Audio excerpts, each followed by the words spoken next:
Well, I've only got 2 more dirty fighting techniques to tell you about, and these last 2 are getting kind of like the heavier ones.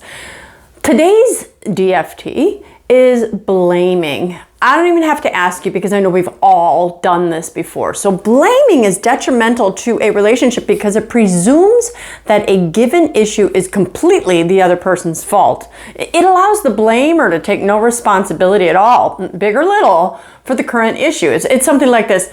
Have you not forgotten your wallet and made us go back home, we'd have not been late. Well, had you not done such and such, X wouldn't have been a problem.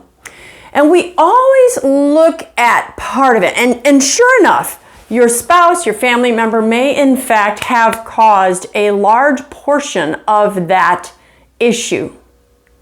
But when we do that, it immediately, like every other dirty fighting technique, but it immediately turns everything off on the other person. It is all you. I mean, you're not even trying to hide it. If you wouldn't have done this, none of the rest of this would have failed. If you wouldn't have done...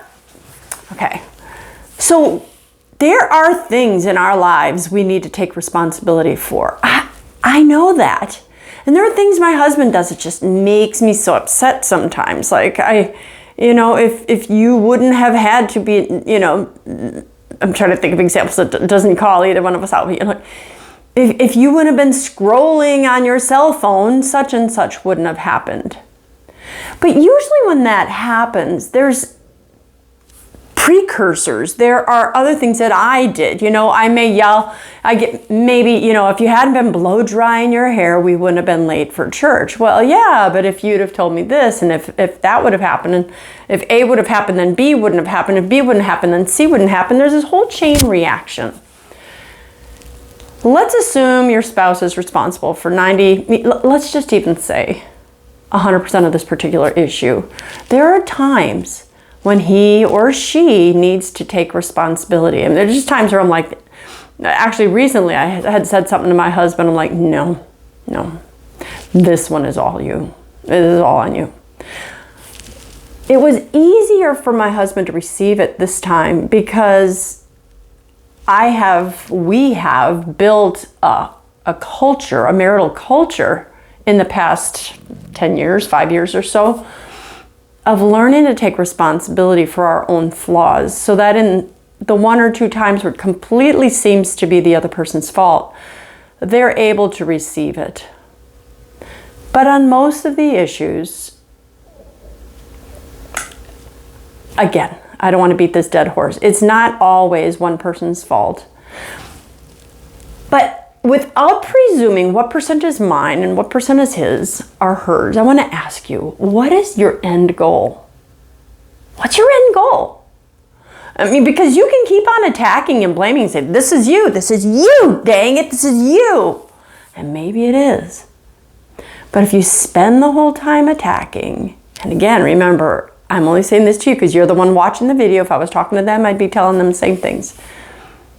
But if my end goal is to produce change in my marriage or my relationship, then I've got to stop doing the things that are only going to put the other person on the defensive.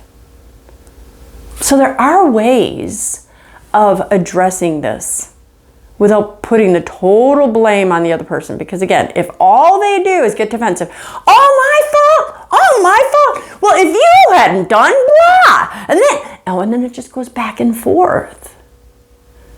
So if you find a way of phrasing your concerns, your sadness, your anger, I was really frustrated when you did such and such.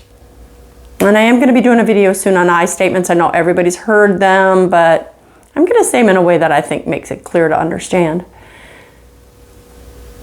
When we say what we need to say, I was really hurt.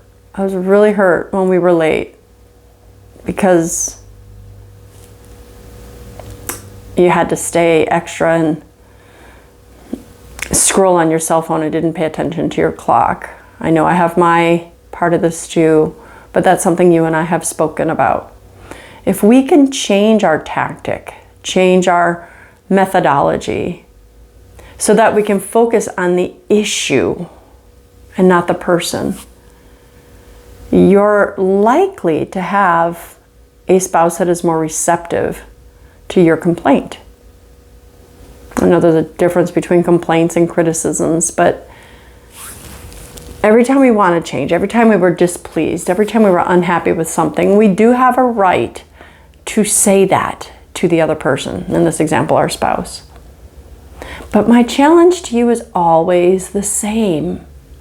How you say what you say is what's going to produce fruit or rotten fruit, defensiveness or someone who's willing to talk to you.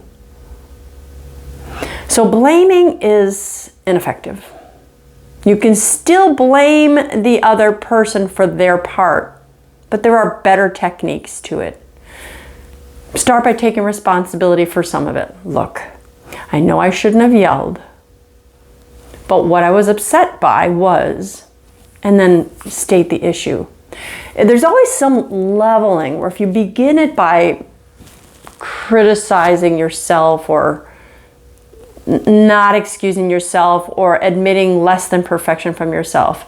Look, I could have been better in how I handled it, but so that's opening the door for the other person to be able to admit his or her fault. Is everyone perfect? Are they going to do it? Some of your spouses are just sometimes, and they may be like, yeah, darn right, it's your fault.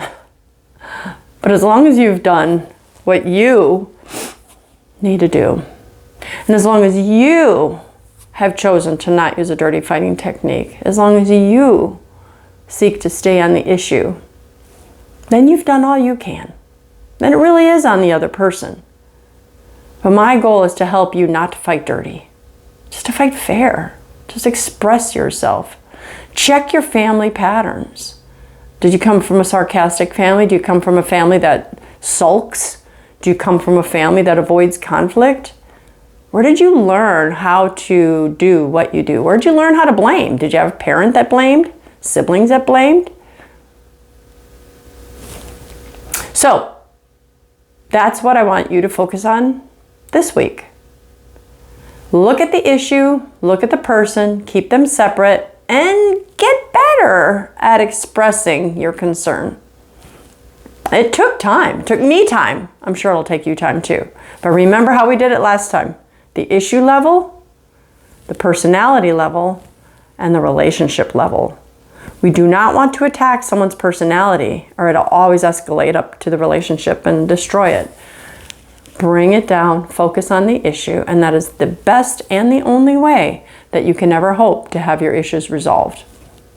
So go on out, be a better spouse, be a better conflict manager, and if you need help, you know where to find me. I'm Dr. Christine Bacon. Find me at breakfastwithbacon.com. God bless.